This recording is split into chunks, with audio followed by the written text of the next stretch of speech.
Over the last 6 to 8 months, what has happened? Right before the trial, they add a charge.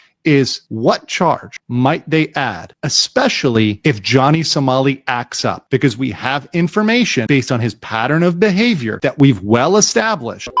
And by the way, he would go to jail even if he appeals. Even if he appeals. This isn't just another controversy. This is the final round. For months, Johnny Somali has been stirring chaos in South Korea, live streaming provocations, posting incriminating videos of himself, and acting like the law could never touch him. But now, things have reached a breaking point. On October 29th, a critical court session will determine his fate. This isn't just another hearing. According to Korean media, this is the moment where everything gets decided. The outcome could be anything from a massive fine to several years behind bars.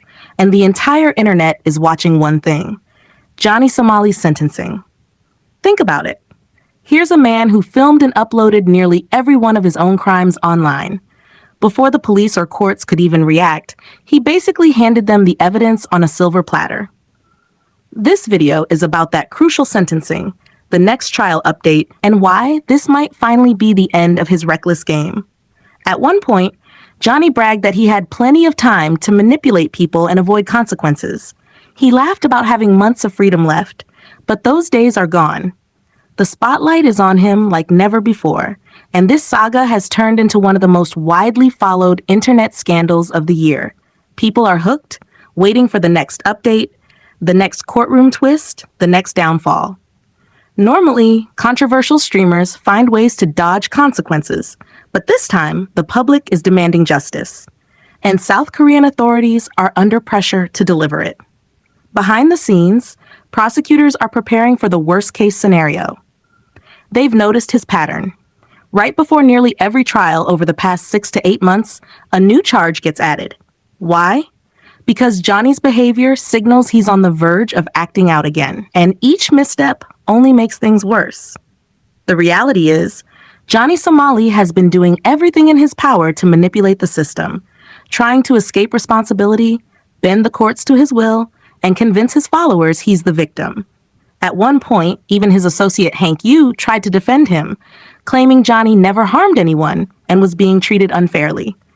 But video evidence and countless incidents tell a very different story. Their argument doesn't hold up, and the internet knows it. So what charges is he actually facing? Right now, prosecutors have stacked up 4 obstruction of business charges, plus 2 minor offenses. On paper, the maximum for those adds up to 12 years in prison. But there's more.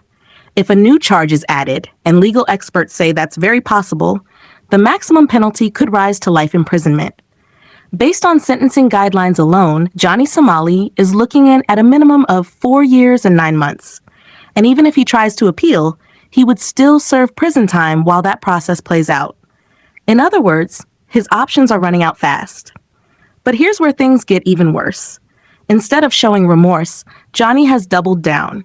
He's still uploading content that essentially serves as criminal evidence against himself, continuing to profit off the very behavior that got him into trouble in the first place. It's shocking to watch. He openly mocks South Korean law, calls it a joke, and refuses to stop. He even went as far as insulting the judge, and at one point, making disgusting threats toward the judge's own mother. Most people wouldn't even dare speak that way about a court official, let alone a judge presiding over their case. But Johnny Somali did it on live stream in front of thousands of viewers. And if he thinks this will intimidate or humiliate the court, he's only wrong. All it's done is make the judge more determined to hand down a harsh sentence. Now, with sentencing just around the corner, Johnny still doesn't seem to take it seriously. He compares himself to a comedian or entertainer, claiming he's just playing a character, like Borat. He says people are overreacting to his disrespectful behavior, mocking memorials, insulting cultures, and provoking outrage. But when pushed, he also admits he's a nuisance, that he crossed lines, and that he doesn't care about authority. One moment he says he's misunderstood. The next, he argues he shouldn't face consequences at all. To many people, it sounds like he's just trying every excuse in the book. Sometimes he plays the victim, sometimes he leans on his identity, other times he claims mental health struggles. But none of it changes the fact that he knowingly broke the law, documented it himself, and continues to escalate before sentencing day. As of now, South Korean media is reporting that this trial is likely to set a precedent, showing how far the law is willing to go when it comes to dealing with disruptive foreign live streamers. And that's exactly why this sentencing matters far beyond Johnny Somali himself. So the big question is this: will the court finally put an end to his antics with a long prison term, or will Johnny somehow slip through the cracks again? We'll find out very soon. What do you think? Should Johnny Somali face the maximum penalty, or do you believe he deserves a second chance? Let me know in the comments.